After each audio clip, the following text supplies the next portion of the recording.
اچھا یہ ہٹانے والے کون ہیں؟ تو سبحان اللہ، محمد غوری رحمۃ اللہ علیہ کی خوبیوں میں سے خوبی یہ تھی کہ انہوں نے بادشاہ بنانے کے لیے ایک شورا کمیٹی بنائی تھی۔ یہ حکم ہوا کہ کمیٹی بنائی جائے گی جس میں علماء ہوں گے اور بستی کے بڑے وجہاء اور رؤساء اہم لوگ ہوں گے، اس کمیٹی میں ہوں گے اور یہ بادشاہ کا انتخاب کریں گے۔ گویا کہ عمر بن خطاب کا وہ دور یاد آ رہا ہے جنہوں نے ایک شورا کمیٹی بنائی تھی جس کے بنیاد پر عثمان رضی اللہ عنہ خلیفہ بنے اور اس کے بعد علی رضی اللہ عنہ خلیفہ بنے۔ بالکل اس نہج پر چل کر، اس سٹائل پر چل کر ایک شورا کمیٹی بنائی گئی تھی، تو اس میں سے قطب الدین ایبک کا انتخاب ہوا اور اس کے بعد ارم شاہ کا انتخاب ہوا، لیکن زیادہ نہیں چل پانے کی وجہ سے انہیں ہٹا کر اس کمیٹی نے التمش کو بلایا، جو اس زمانے میں دور دراز علاقے میں گورنر تھے۔ انہیں پتہ بھی نہیں تھا کہ انہیں بادشاہ بنا دیا جائے گا۔ فوراً اس مجلس سے بلاوا آیا تو فوراً نکل آئے، تو فوراً مجلس والوں نے، اس میں بڑے علماء، بڑے وجہاء اور بہت ہی عقل مند رکھنے والے، عقل اور دانش رکھنے والے موجود تھے، انہوں نے کہا کہ التمش تم اس ذمہ داری کو سنبھالو، تم زیادہ بہتر کر سکتے ہو۔ تو التمش نے ان کی بات قبول کی اور وہ ہندوستان کے بادشاہ بنتے ہیں، اور ہندوستان کے بادشاہ اس ناحیے سے بنتے ہیں کہ لمبی مدت تک حکومت کرتے ہیں، اور اس کے بعد ان کے زمانے میں غیر معمولی ترقی ہوتی ہے، علمی ترقی ہوتی ہے، اور اس کے بعد تجارتی ترقی ہوتی ہے، اور اس کے بعد حدود اور پھیلائے گئے، اور امن و امان زیادہ جو ہے عزیز دوستو یہاں پر قائم ہوا۔ تو یہ التمش کا دور تھا۔ التمش وہ آدمی ہیں جنہوں نے قطب الدین ایبک کی کافی عزت کی، اور قطب الدین ایبک جتنے بھی پروجیکٹ شروع کیے تھے سب پروجیکٹ کو انہوں نے مکمل کیا۔ یہ جو قطب مینار ہے، یہی قطب الدین ایبک کے نام پر قطب مینار جو دلی کے اندر آج بھی موجود ہے، اس پروجیکٹ کو کمپلیٹ کرنے والے یہی التمش رحمۃ اللہ علیہ تھے۔ بہت ہی خدا پرست آدمی، اللہ سے ڈرنے والے، اور یہ سلطنت کی خواہش نہیں کرتے تھے، انہیں دے دی گئی تھی ذمہ داری، جسے انہوں بہترین انداز سے انہوں نے ادا کیا۔ اور جب یہ بادشاہ بنے تو انہیں معلوم ہوا کہ بادشاہت یا پھر گورنری یہ اصل میں ایک خلیفے کے ماتحت ہونا ہے، تب جا کے اسے لیگل کر سکتے ہیں۔ یعنی اسلامی نقطہ نظر سے بادشاہ وہی لیگل ہے، وہی شرعی بادشاہ ہے جسے خلیفہ نے مانا ہو، چونکہ ہم جانتے ہیں کہ اسلام کا جو نظام ہے بادشاہت کا، یہ اسلام اس نظام کو اتنے زیادہ مانتا نہیں، اسلام خلیفے کو مانتا ہے۔ خلافت کا نظام ہے، یہی معتبر نظام مانا جاتا ہے۔ تو اسی لیے ہم دیکھتے ہیں کہ عباسی جو خلیفہ تھے، کمزور ہونے کے باوجود بھی لوگ انہیں خلیفہ بناتے تھے۔ ایسے خلیفے تھے کہ جنہیں مار کر لوگ دستخط لیتے تھے، یعنی اتنا کمزور ہونے کے باوجود بھی خلیفہ، عباسی خلیفہ ہونا ضروری ہے، کیونکہ بغیر خلافت کے لوگ نہیں مانیں گے، اور خلافت ایک ایسا نظام ہے جسے اسلام مانتا ہے، اور اسلام ہی حکومت، اسی کو حکومت کہتے ہیں۔ تو یہ التمش کو جب یہ بات معلوم ہوئی تو انہوں نے باقاعدہ اس دور میں جو خلیفہ مصر میں ہوا کرتا تھا اس سے رابطہ قائم کرتے ہیں، اور کہتے ہیں کہ میری اس بادشاہت کو آپ لیگلائز کریں، میری گورنری اور میری سلطنت کو آپ لیگلائز کریں۔ تو وہاں سے انہوں نے باقاعدہ خطاب منگایا اور لوگوں میں اعلان کیا کہ دیکھو، ہمارے ہندوستان میں جو بادشاہت ہے یہ خلیفے کے ماتحت ہے، ہم خلیفے سے جڑے ہوئے ہیں، ہماری نسبت خلیفے سے ہے، اس لیے ہماری جو حکومت ہے یہاں پر لیگل حکومت ہے۔ اچھا، التمش کی دوسری خوبی یہ تھی کہ ان کے زمانے میں علماء، جیسے آپ نے قطب الدین ایبک کے زمانے میں سنا کہ تاجر کثرت سے آیا کرتے تھے، التمش ایک ایسے آدمی تھے جنہوں نے علماء کو کثرت سے بلایا، شریعت کے علماء کو بلایا، اور یہاں پر اسلامی تعلیم کی ترویج ہوئی، اور اسلام کی باقاعدہ تعلیم کی ترویج ہوئی۔ تو التمش جن علماء کو بلائے ان میں سے برہان الدین بلخی ایک بہت ہی بڑا نام ہے، اور بہت سارے علماء ہیں، لیکن برہان الدین بلخی ایک بہت بڑا نام ہے جنہیں التمش ہندوستان میں لائے اور انہیں ہندوستان میں بسایا، اور ان کے ذریعے سے دلی اور دوسرے علاقوں کو علمی علاقوں میں تبدیل کیا، علمی مراکز میں تبدیل کیا۔ یہ تمام چیزیں التمش کے حق میں جاتی ہیں۔ تو عزیز دوستو، التمش رحمۃ اللہ علیہ انہوں نے اس طرز پر، یعنی یہاں تک کہتے ہیں کہ ان کی حکومت رسول اکرم صلی اللہ علیہ وسلم کی طرز پر تھی۔ سبحان اللہ۔ دیکھیے، ہم تاریخ پڑھتے ہیں ہندوستان کی، عام طور پر ایسے بادشاہ کے تعلق سے پڑھتے ہیں کہ جو بڑے ہے نا مالدار تھے، دولت مند تھے، عیاش تھے، مال صرف کرتے تھے، یہ لڑائیاں لڑتے تھے، یہ سب پڑھتے ہیں۔ لیکن یہ جو خاندان غلامانہ کے جو بادشاہ ہیں، ان کے تعلق سے ہم بہت کم جانتے ہیں۔ تو التمش کے تعلق سے کہتے ہیں کہ ان کی جو حکومت تھی رسول اللہ صلی اللہ علیہ وسلم اور خلفاء راشدین کے طرز پر تھی۔ اللہ اکبر، یہ بہت بڑی چیز ہے عزیز دوستو جو علماء لکھتے ہیں۔ تو میں آپ کو بتا رہا تھا کہ علم کی ترقی ہوئی، اور التمش ایک ایسے آدمی ہیں جنہوں نے علماء کے ساتھ ساتھ جو بھی عالم آتا اسے بڑے عزت کے ساتھ استقبال کرتے، ان کی رہائش کا انتظام کرتے، اور ساتھ ساتھ سارے عالم اسلامی سے کتابوں کو منگوانا، یہ سلسلہ التمش کے زمانے میں ہوا۔ بڑی بڑی کتابیں لائی جاتی، جو بھی کتاب لاتے انہیں بے تحاشا تحفے دیتے کتابیں منگاتے تھے.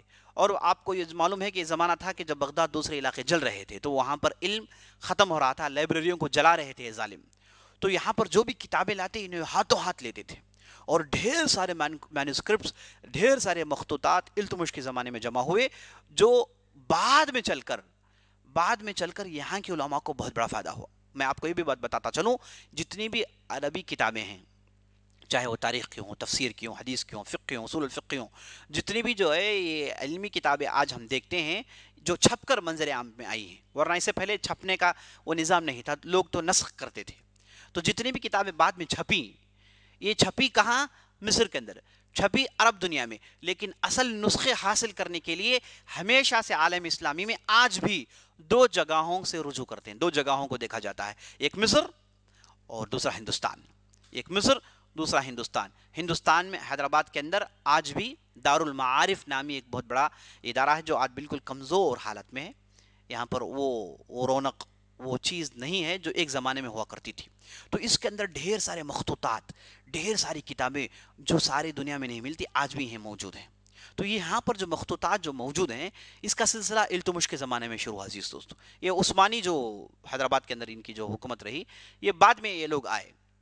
تو یہاں پر انہیں جو کتابیں ملی, یہ ہندوستان کے جس سے پہلے جو بادشاہ تھے انہوں نے اپنی وراثت میں ان کتابوں کو چھوڑا, جو آج بھی یہ سلسلہ موجود ہے. تو اس کا آغاز ہوا عزیز دوستو التمش کے زمانے میں. اس اعتبار سے آپ تصور کر سکتے ہیں کہ التمش رحمۃ اللہ علیہ کس اہمیت کے حامل تھے. تو میں بات اپنی بڑی تیزی سے آگے بڑھاتا ہوں, اور جیسے میں نے آپ کو بتایا کہ یہ جو برہان الدین بلخی تھے, یہ ہندوستان آئے اور یہاں پر انہوں نے دو علوم کی ترویج کی. وہ بہت بڑے استاد تھے, ان کے پاس ڈھیر سارے لوگوں نے علم حاصل کیا, یعنی علم حاصل کرنے کا سلسلہ شروع ہوا. تو یہاں پر یہ فقہ میں الہدایہ کی کتاب پڑھاتے تھے, اور اس کے بعد حدیث میں المآثر نامی ایک کتاب تھی جسے مشارق الانوار حدیث کی کتاب تھی, جس کی تعلیم یہاں پر عام ہوئی.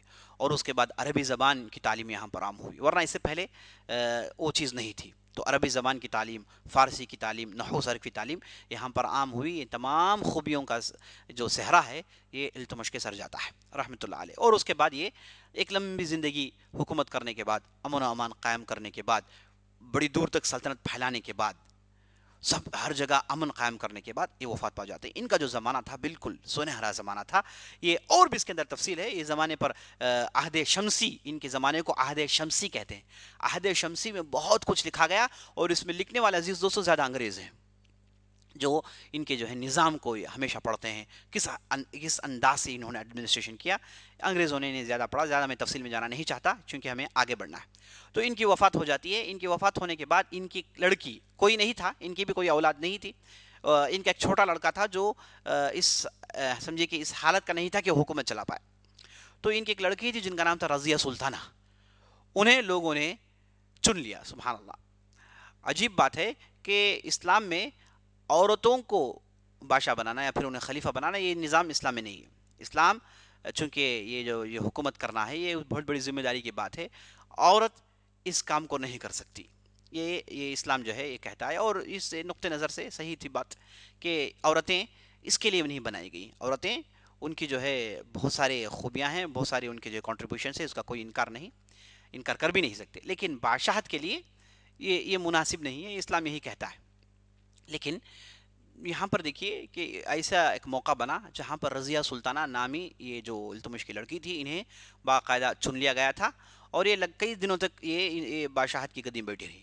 لیکن تعجب کی بات یہ ہے کہ جب بھی یہ دربار میں آتی تو مردوں کا لباس پہن کر آتی, اور مردوں کے انداز میں گفتگو کرتی, اور ان کے پاس آس پاس جو مشیر تھے وہ ان کا کام کیا کرتے تھے. یہ زیادہ نہیں چلا, چونکہ یہ ہم جانتے ہیں کہ یہ ایسا نظام ہے جسے اسلام انٹرٹین نہیں کرتا.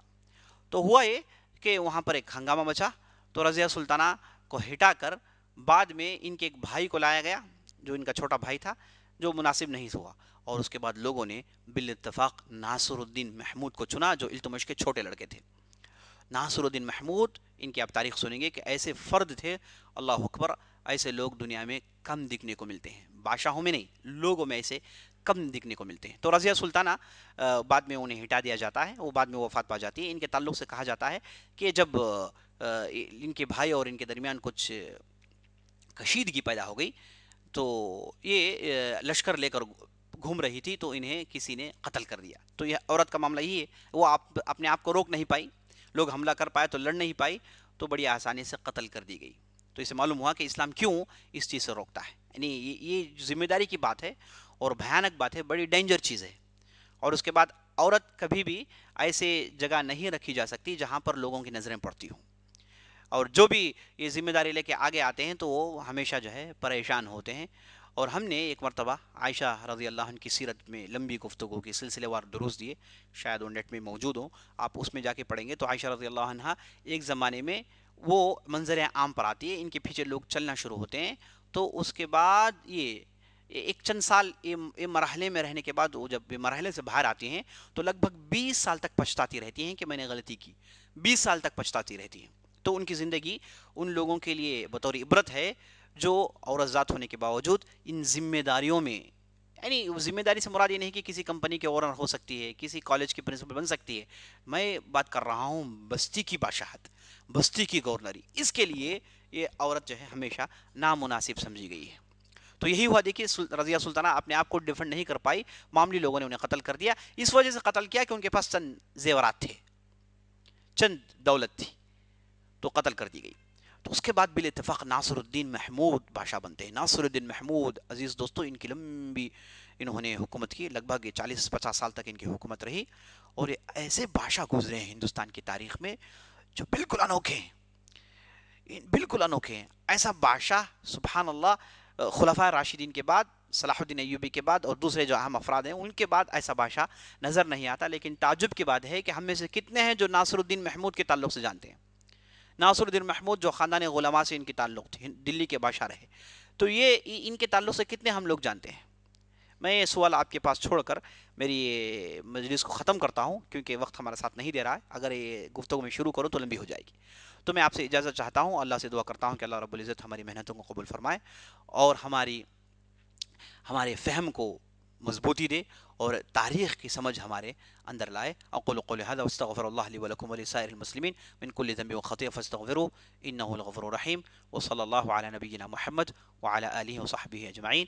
آپ ضرور یہ لیکچرز کو آگے بڑھائیں, سبسکرائب کرنا نہ بھولیں, بیل کی گھنٹی دبانا نہ بھولیں, اور ہاں کمنٹس میں اپنے کمنٹس درج کرنا نہ بھولیں. ضرور آپ کے ہر کمنٹس کو پڑھا جا رہا ہے, آپ نے جو بھی سوالات بھیجے ہیں انہیں جمع کیا جا رہا ہے. انشاءاللہ ایک حلقہ ہم بنائیں گے جس میں ان تمام سوالات کو رکھ کر اور ان کے جوابات دینے کی کوشش کریں گے. بس اسی سے اپنی بات ختم کرتے ہوئے آپ سے رخصت لیتا ہوں. والسلام علیکم ورحمۃ اللہ وبرکاتہ.